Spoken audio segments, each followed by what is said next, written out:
যে যদি দরকার লাগে আবার ডাকবেন, আবার আসবো, আবার কথা বলবো, তবু আপনারা দেশকে বাঁচানোর চেষ্টা করেন। বাল্ক অফ দি পপুলেশন, আজকে যারা লিডিং পপুলেশন, আপনারা তো 71-এর পরে, 71-এ যার 10 বছর বয়স ছিল, আজকে সে কত, 64 বছর বয়স। Leading senior citizen of the country, he is vice chancellor, he is a professor, he is banker, he is politicians, everything. তার 18 বছর যখন বয়স হয়েছিল 78-এ, তখন সে যা দেখেছে, ইনডিসিপ্লিন ইজ এ ডিসিপ্লিন, তাই নয় কি? ওই গ্যাপটা নিয়ে সে এখন বড় হয়েছে। এখন আমি যাই কিছু করতে চাই না কেন, সে শুনেছে যে আমার অঞ্চলে পানের দোকানদারি করবা, সিগারেট বেচবা, আর আমি এখানকার বড় ভাই, আমি তোমার দোকানে টাকা দিয়ে পান কিনবো, তা হবে না। আমাকে পান সিগারেট খাওয়াই ব্যবসা করতে হবে। এটাই মনে করেছে this the go of the day, তাই তো? পলিটিশিয়ানরা বলছে বাবা চড়ে খাও, দেখেও না দেখার ভান করব, সময় মতো ডাক দিলে অস্ত্র শস্ত্র নিয়ে আসবা, আর না আসলে কিন্তু জেলখানা বলে দেবো।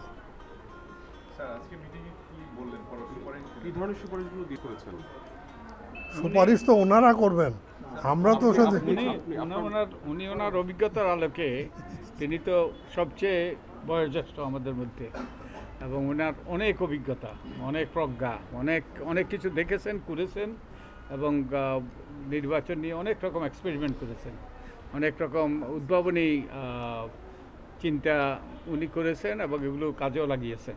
তো এইসব আমাদের সাথে তিনি শেয়ার করেছেন, আমাদেরকে উৎসাহিত করেছেন, এবং উনি মনে করেন যে এটা একটা পবিত্র দায়িত্ব, আমাদের সকলের জন্য একটা সুযোগ সৃষ্টি হয়েছে। উনি এখানে যেখানে বললেন আমাদের সকলকে কাঁধে কাঁধ মিলিয়ে কাজ করার জন্য, সকলকে সহায়তা করার জন্য তিনি এই কথাগুলো বললেন। তো এই ওনার ওই যে প্রজ্ঞাপ্রসূত ওনার যে সকল যে চিন্তাভাবনা, এগুলো আমাদের সাথে শেয়ার করলেন, আমাদেরকে আশীর্বাদ করলেন। এটাই মূলত প্রচলিত নির্বাচন পদ্ধতি বা বলেছেন কিনা সংসদীয় থাকবে না, না, সংসদ সিস্টেম আনার দরকার নাই। ওই কক্ষ নির্বাচনটাকে যতটা সরলীকরণ করা যায়, এটা হলো প্রথম কথা।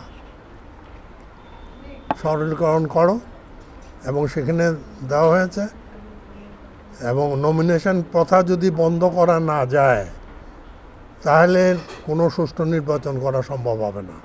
মনোনয়ন বাণিজ্যের কথা, মনোনয়ন বাণিজ্য যেটা, কারণ মনোনয়ন বাণিজ্যটাই এটাকে ট্রেডিংয়ে নিয়ে এসছে। 20 কোটি টাকা দিয়ে কিনবো, 10 কোটি টাকা ছড়াবো, 5 বছর থাকলে 200-250 কোটি টাকা লাভ করব। সোজা হিসাব। এমপি চরিত্র নষ্ট হচ্ছে এই জন্যে। কাজে এগুলাকে আমরা বলছি যে এটাকে আনুপাতিক হারে নির্বাচন করেন। যারা নাকি দেশের মালিক, সাধারণ মানুষ, তাদেরকে দিয়ে তৃণমূল পর্যায়ে ভোটটা চালান। কোনো পুলিশ নেবেন না, ম্যাজিস্ট্রেট নেবেন না, কিচ্ছু নেবেন না। তাদের মনকে দৃঢ় করেন, তারা দেশের মালিক, তাদের উপরে দেন। এবং এখানে পোলিং স্টেশনগুলো পার্মানেন্ট করেন, 2.5 লক্ষ পোলিং স্টেশন করেন। 500 বেশি লোক ভোট কোনো কেন্দ্রে দেবেন না। এবং এখানে ভোটার ক্লাব, 500 লোকের ভোটার ক্লাব থাকবে, 11 জন একটা এক্সিকিউটিভ কমিটি থাকবে, 5 জন মহিলা, 6 জন পুরুষ। তারা ভোটটা চালাবে। ছাত্র জনতা, শিক্ষিত যারা আছে, তারা ভলান্টিয়ার হিসাবে কাজ করবে সমস্ত, এবং ল অ্যান্ড অর্ডারগুলো তারা দেখবে। 8টা থেকে 12টা পর্যন্ত ভোট, 4 ঘন্টায় ভোট শেষ হয়ে যাবে। 1 ঘন্টা লাগবে গুনতে। গোনার পরে হ্যান্ড টেলিফোন দিয়ে রেজাল্টটা তৈরি করে একটা টিপ দিবেন, চলে যাবে ইলেকশন কমিশনে। যাওয়ার পথে 3-4টা জায়গায় রেকর্ড থেকে যাবে। ইউনিয়ন পরিষদে একটা অফিস থাকবে, উপজেলাতে একটা অফিস থাকবে, ইলেকশন অফিসার আছে, ডিস্ট্রিক্টে ইলেকশন অফিসার আছে, ডিভিশনে ডেপুটি ইলেকশন কমিশনার আছে। কাজে সবার কাছে রেজাল্টগুলো থেকে যাবে। তাহলে রেজাল্টের মধ্যে আঙ্গুল দেওয়ার আর কারো কোনো ক্ষমতা থাকবে না। নির্বাচন কমিশন শত চেষ্টা করলেও কিছু করতে পারবে না। তিনি জনগণকে সম্পৃক্ত করার কথা বলেছেন। এটাই তো আনুপাতিক হার। স্যার আপনি একদিকে বলছেন নির্বাচন সরলীকরণের কথা বলছেন, ভোট দেবে মানুষ দলকে, প্রার্থীকে নয়। পয়সা খরচের লোক থাকবে না, থাকবে? এখন পয়সা খরচ করে কেন? স্যার ওইটা আবার মনোনয়ন বাণিজ্যের ক্ষেত্রে আরেকটু সহনশীল হবে কিনা, কারণ এখন এই মনোনয়ন মানে আরো কিনতে সুযোগ- গেলে যদি এত টাকা লাগে, তখন আমি এমপি হব, তখন আমি আরো বেশি টাকা দিয়ে MP না কিনবো কিনা না, দল থেকে। আপনার কথা আছে। রাজনৈতিক দলগুলো যদি আনুপাতিক নির্বাচন ব্যবস্থা না মেনে নেয় সেই ক্ষেত্রে কি হবে? একটা বড় দল তো চায় না। কয়টা রাজনৈতিক দল আছে? অলরেডি একটি না না, কয়টা রাজনৈতিক দল আছে যারা নাকি আইন অনুসরণ করে রাজনৈতিক দল হয়েছে? প্রাইমারি মেম্বারের ভোটে কতজন সেক্রেটারি জেনারেল হয়েছে? যে দেশের রাজনৈতিক দলের মধ্যে গণতন্ত্র নাই, তারা গণতন্ত্রকে কায়েম করতে পারে? তাদেরকে গণতন্ত্রের মধ্যে আনতে হবে। এই যে গণতন্ত্রের মধ্যে আনলেন, সে আনার প্রক্রিয়াটা নিয়ে আমরা কথা বলেছি। ঠিক আছে, কিভাবে আনবে স্যার?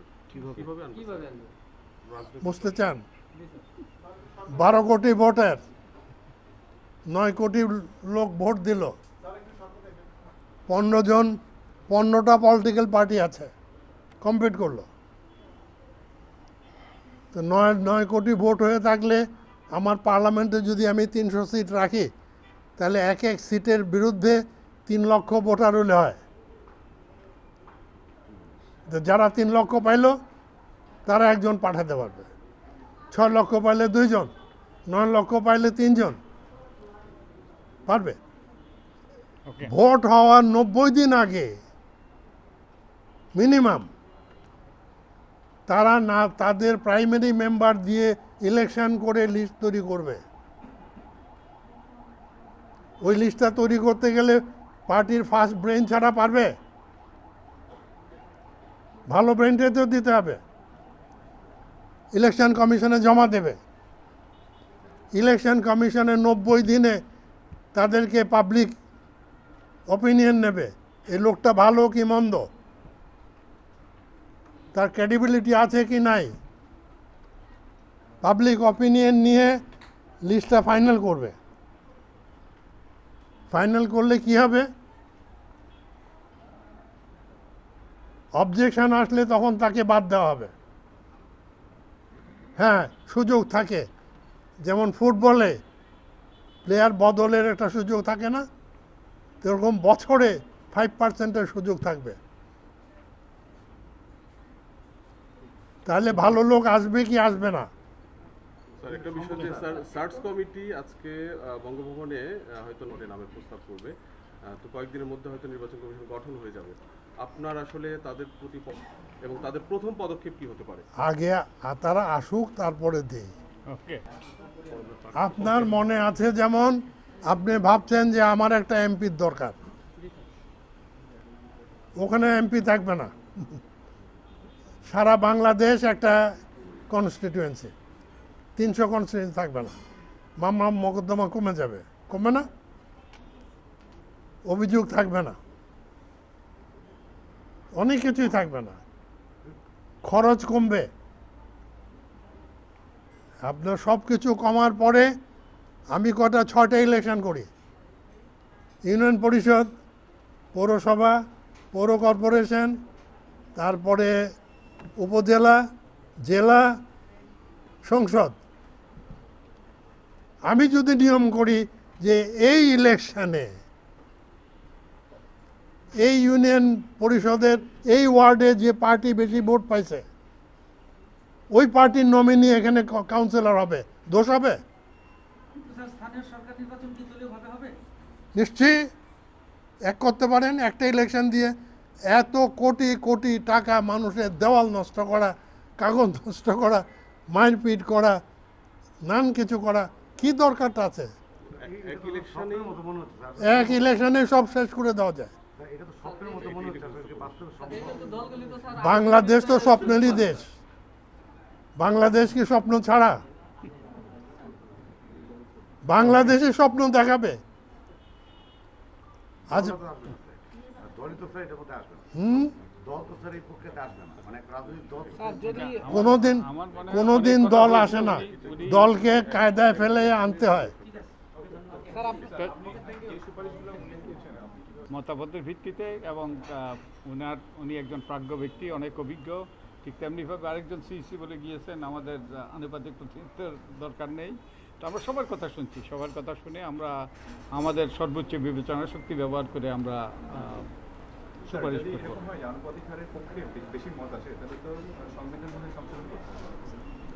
তা তো করতে হবে, সবভাবেই করতে হবে। হ্যাঁ, কিন্তু সংবিধান তো এমনিই করতে হবে। আমরা এখন সুপারিশ কি হবে আমরা এখনো বলতে পারি না। আমরা শুনছি, আপনারাও শুনছেন, আমরাও শুনছি, জাতীয় শুনছে। এখন এই সব আজকে নতুন পেলেন যে এক ইলেকশনে স্থানীয় সরকার এবং জাতীয় নির্বাচন এক ইলেকশনের মাধ্যমে এরকম বহু ব্যক্তি বহু রকম প্রস্তাব করছে। তো এটাও একটা প্রস্তাব, এবং আরও অনেক রকম গুরুত্বপূর্ণ প্রস্তাব আছে, অভিনব প্রস্তাব আছে, সৃজনশীল প্রস্তাব আছে। এগুলো সবগুলো আমরা বিবেচনা নেব, পর্যালোচনা করব, তার ভিত্তিতে আমরা সুপারিশ করবো। তো আপনাদের সকলকে ধন্যবাদ। একটা কথা স্যার, সংস্কার কমিশন কি স্যার নির্বাচন কমিশনের কারা হবে সেই সুপারিশ করবে কিনা একটা বিষয়। দ্বিতীয় কথা হচ্ছে আপনাদের সংস্কার করলেন, একদিকে করলেন, নির্বাচন কমিশন গঠন করলো, তো সেই ক্ষেত্রে সমন্বয়টা কীভাবে করবেন? এটার সমন্বয়ের কিছু নেই। আমাদের কাজ একটা, তাদের কাজ আরেকটা, নাকের কাজ একটা, মুখের কাজ আরেকটা।